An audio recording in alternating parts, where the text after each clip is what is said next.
Irian, nama salah satu kampung di RW 07 Kelurahan Kebalen Babelan, Kabupaten Bekasi. Di sini juga terdapat RW 04 Kelurahan Teluk Pucung, Bekasi Utara, Kota Bekasi.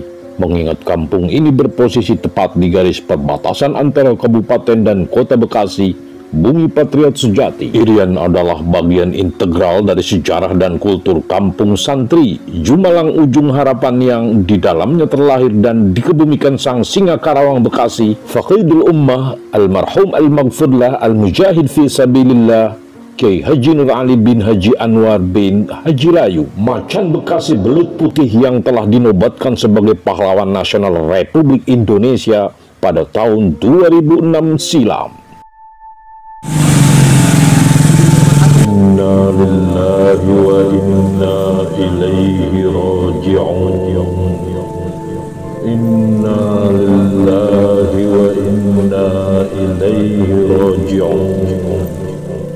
Qad intaqalat ila jiwari rabbiha almarhumah Ibu Saniyah binti Syamlawi, anggota Majelis Ta'lim Kaum Ibu Ar-Rahmah, Kampung Irian, Bekasi. Muhammadur Rasulullah. Tidaklah mayit di dalam kuburannya itu kecuali laksana orang yang lagi tenggelam. Apa yang dibutuhkan oleh orang yang di dalam kubur? Hanya satu, doa dari keluarganya, saudaranya, orang tuanya, anak-anaknya, teman-temannya.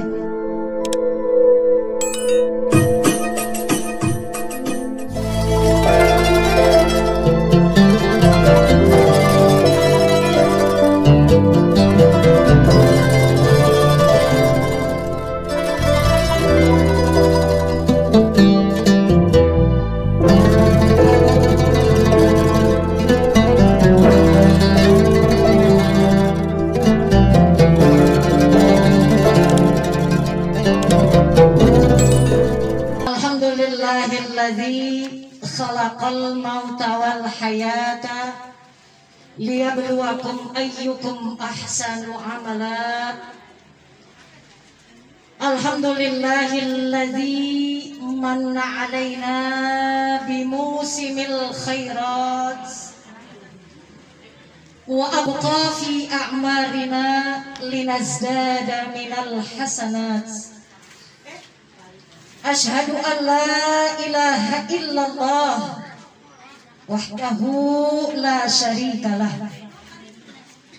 wa ashhadu anna sayyidana wa nabiyyana Muhammadan abduhu wa rasuluh la nabiyya ba'da amma ba'du. Faqad qala Allah ta'ala fi kitabihil karim, a'udzu billahi minasy syaithanir rajim. Bismillahirrahmanirrahim. Kullu nafsin dha'iqatul maut wa innama tuwaffawna ujurakum yawmal qiyamah.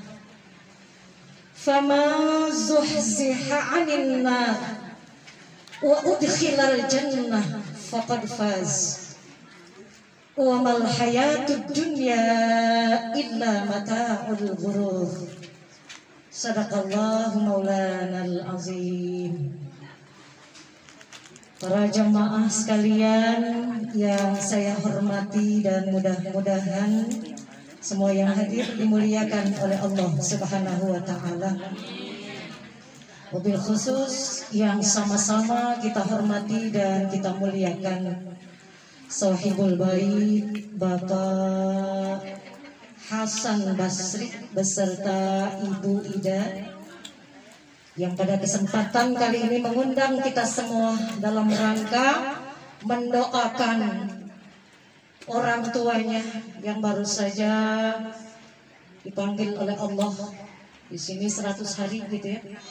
100 hari Ibunda almarhumah Saniyah binti Samlawi, juga sekaligus haul untuk para almarhum dan almarhumah dari keluarga Bapak Hasan Basri beserta Ibu Ida.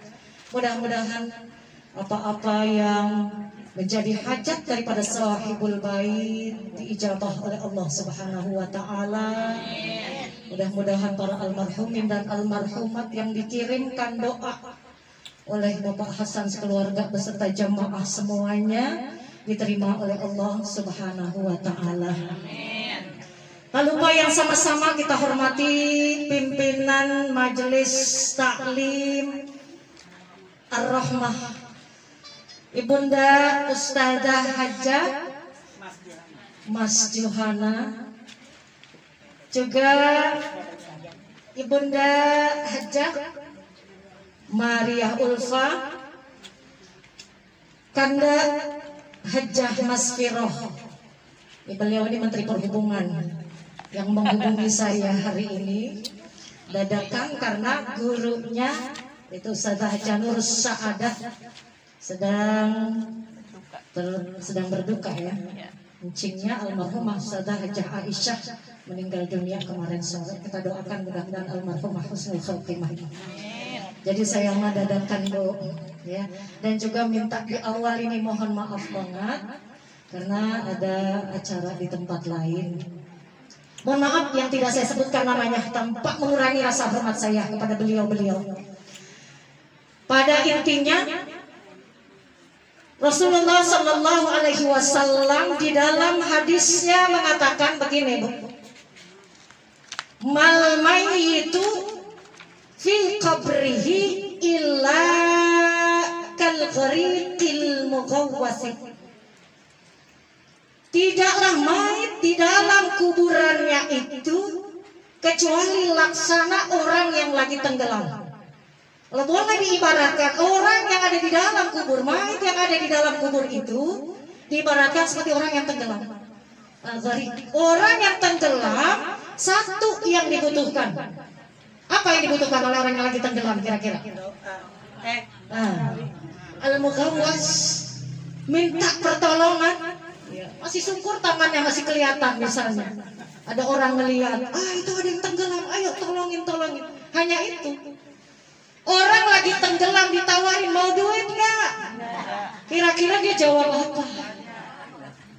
Nggak kepikiran. Mau nggak dikasih rumah 2 tingkat?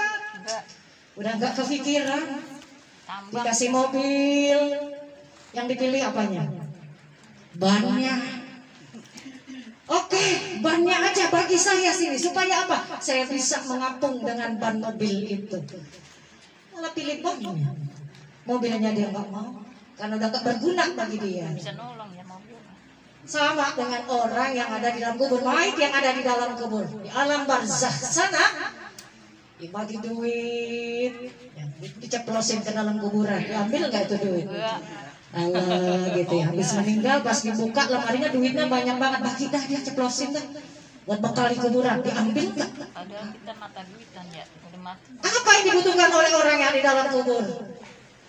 Hanya satu, doa dari keluarganya, saudaranya, orang tuanya, anak-anaknya, teman-temannya, cucunya. Yang taziru dalam hadis yang taziru dakwatan min abin. Orang yang dalam kubur menunggu doa dari bapaknya. Kalau yang meninggal seorang anak. Umi dia minta doa dari ibunya, dia tunggu itu doa. Akhin atau dari saudaranya, sadiqin dari siapa? Temannya. Cuman itu yang dia tunggu. Betapa berharga arti doa buat mereka. Falamma lahiqathu, ketika doa itu sampai kepada mereka, kana ahabba ilaihi minad dunya wa ma fiha. Nilai doa yang kita kirim buat mereka itu lebih besar daripada dunia dengan segala isinya. Insya Allah kalau kekayaan kita ya sebanyak dunia dengan segala isinya itu masya Allah, tapi dibandingkan doa masih lebih berharga doa. Hadiyatul ahya ilal amwat al istighfaru lahum. Jadi hadiah yang paling istimewa dari kita yang masih hidup buat yang sudah meninggal, Satu, al-istighfarullah, mintakan ampunan buat mereka. Apalagi ini mau bulan puasa. Ini bicara masalah doa, bukan hanya untuk yang sudah meninggal kita kirimin doa ya Bu ya. Seharusnya nih sesama kita, ini belum membudaya memang. Dalam berdoa, doa-doa kita biasanya kita minta buat kita semua. Allah, luaskan rezeki saya, berkahi rumah tangga saya, berkahi anak keturunan saya, benar gak? Apalagi yang diminta, Bu? Ya Allah, jadikan suami saya imam yang baik di rumah, benar gak? Semua untuk kepentingan pribadi kita. Jarang kita meminta berdoa kepada Allah untuk teman-teman kita, jarang sekali. Padahal kata Nabi, da'watul muslim li akhihil muslim bi zahril ghaib mustajabatun.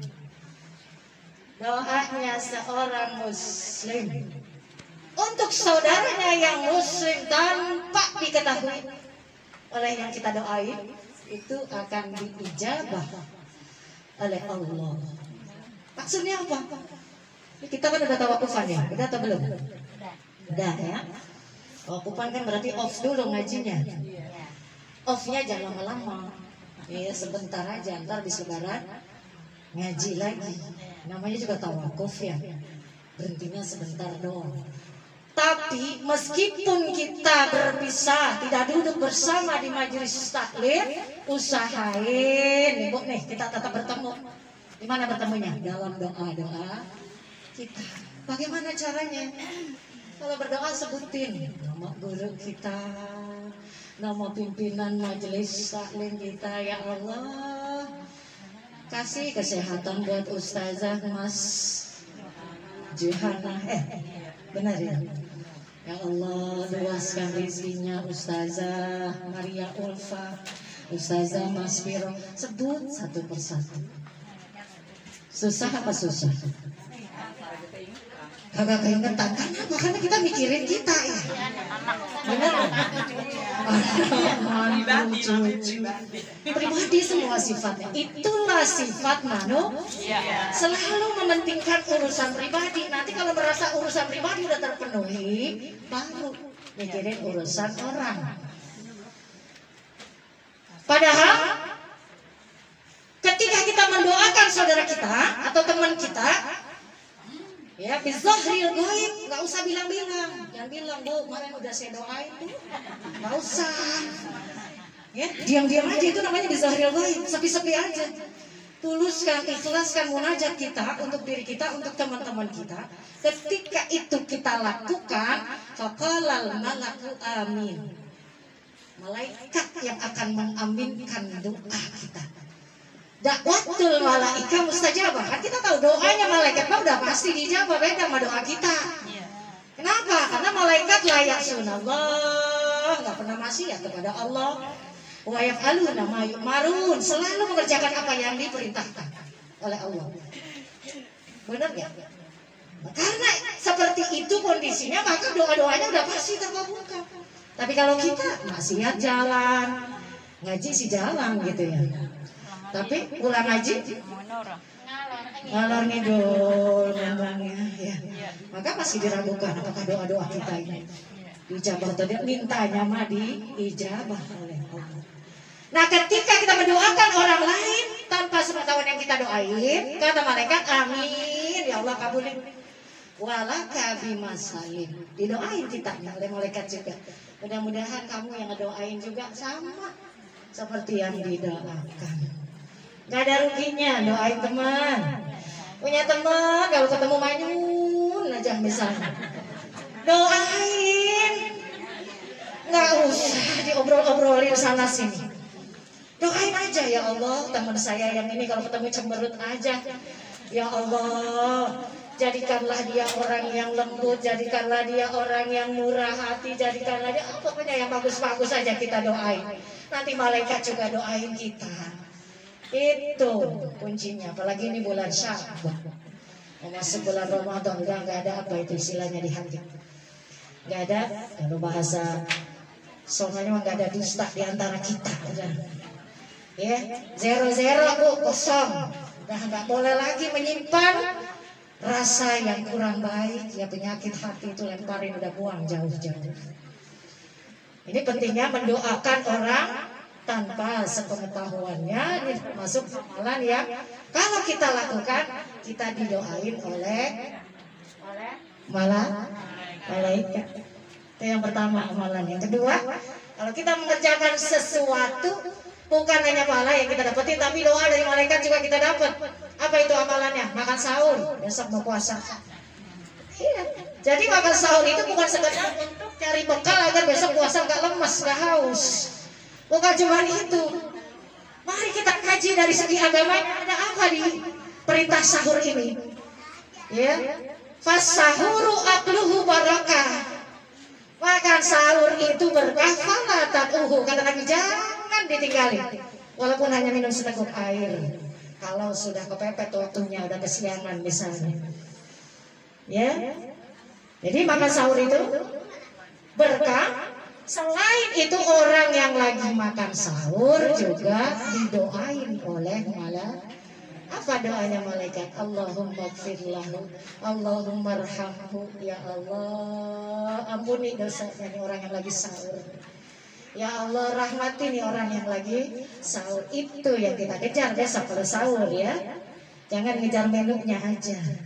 Jangan ngejar supaya perutnya kenyang. Ayo minum bergelas-gelas.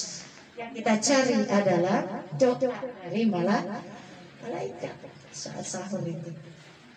Nah, kalau udah ngomong enak banget nih. Jam berapa, Bu? 2. Iya. Begitu janjinya Mbak Haji Mas Miro sampai jam 2 doang ya.